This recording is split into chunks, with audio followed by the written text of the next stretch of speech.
എടൂർ കീഴ്പള്ളി റൂട്ടിൽ റോഡരികുകളിലായി കൂട്ടിയിരിക്കുന്ന വലിയ പൈപ്പുകൾ വാഹനയാത്രികർക്കും കാൽനടയാത്രികർക്കും തീർക്കുന്ന പ്രതിസന്ധി ചെറുതല്ല.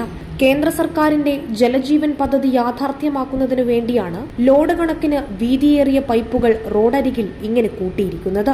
പദ്ധതി നടപ്പിലാക്കാനുള്ള ഫണ്ട് അനുവദിക്കാത്തതുമൂലമോ കരാറുകാരുടെ അനാസ്ഥ കൊണ്ടോ അധികൃതരുടെ അലംഭാവം കൊണ്ടോ പൈപ്പുകൾ കുഴിച്ചുമൂടുകയോ നീക്കം ചെയ്യുകയോ ചെയ്യാത്തത് വഴിയോര യാത്രികരെയും സ്കൂൾ കുട്ടികളെയും തീർത്തും ദുരിതത്തിലാക്കുന്നു. തിരക്കേറിയ മാടത്തിൽ കീഴ്പള്ളി ഹൈവേയുടെയും അത്തിക്കൽ കുണ്ടുമാങ്കോട് റോഡിന്റെയും വശങ്ങളിൽ കൂറ്റൻ പൈപ്പുകൾ അനാഥമായി കിടക്കാൻ തുടങ്ങിയിട്ട് വർഷം ഒന്നായി. ജൽജീവൻ മിഷന്റെയും വാട്ടർ അതോറിറ്റിയുടെയും അനാസ്ഥ നിമിത്തം അനുഭവിക്കുന്ന പ്രയാസങ്ങൾ പ്രദേശവാസി പ്രൈം വിഷൻ ന്യൂസിനോട് പങ്കുവച്ചു. കുടിവെള്ള പ്രശ്നം പരിഹരിക്കുന്നതിന് വേണ്ടി ആലം ഗ്രാമപഞ്ചായത്തിന്റെ പ്രധാന വഴിയാണ് മാടം കീഴ്പള്ളി റോഡ്.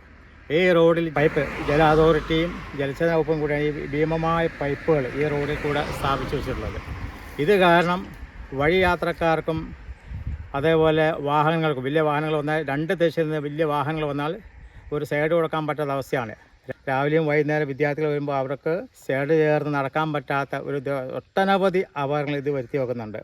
എത്രയും വേഗം ഇത് ഇവിടുന്ന് മാറ്റമെന്നാണ് നാട്ടുകാരുടെ ആവശ്യം. റോഡരികിൽ മാസങ്ങളോളം പൈപ്പുകൾ കൂട്ടിയിടുന്നത് വാഹനാപകടങ്ങൾക്കും കാരണമാകുന്നു. ഏതാനും ദിവസങ്ങൾക്ക് മുൻപ് കീഴ്പള്ളി നിർമ്മല മെഡിക്കൽ ഷോപ്പ് ഉടമ സാബു മൈക്കിൾ മരണപ്പെട്ടതും പൈപ്പുകൾ ഇതുപോലെ കൂട്ടിയിട്ടിരിക്കുന്നതിന്റെ സമീപം വെച്ചു തന്നെയാണ്.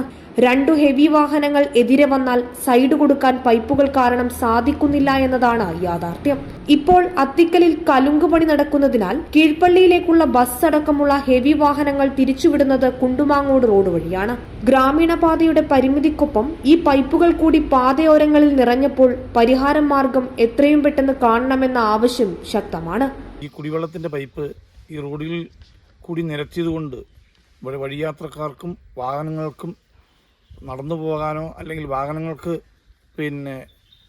ഓടിച്ചു കൊണ്ടുപോകാൻ വളരെ പ്രയാസപ്പെടുന്നുണ്ട്. നിത്യവും ഈ വാഹനങ്ങൾ പല വാഹനങ്ങളും പൈപ്പ് തട്ടി അപകടങ്ങൾ ഉണ്ടാകാറുണ്ട്. അതുപോലെ തന്നെ ഇനി മഴക്കാലം വരുന്നു. ഈ റോഡുകളിലൊക്കെ പുല്ലുകളും കാടുകളും കയറി കഴിയുമ്പോൾ പൈപ്പ് കാണാതെ വരുമ്പോൾ പല അപകടവും വിളിച്ചു വരുത്തുകയും അങ്ങനെ മനുഷ്യനാകപ്പാടെ ബുദ്ധിമുട്ടുണ്ടാക്കുന്ന രീതിയിലുള്ള ഒരു പ്രവർത്തനമാണ് ഇപ്പം ഇത് നടന്നിരിക്കുന്നത്. അടിയന്തരമായി ഈ പൈപ്പ് കുഴിച്ചിടുകയോ അതിൻ്റെ മറ്റ് പ്രവർത്തനങ്ങളിലേക്ക് മുന്നോട്ടുള്ള പ്രവർത്തനം നടത്തി ജനങ്ങളുടെ വഴിയാത്രയും അതുപോലെ വാഹനയാത്രയും സുഗമമാക്കണമെന്നാണ് എനിക്ക് ഈ കാര്യത്തിൽ പറയാനുള്ളത്. Prime vision news, Iritty.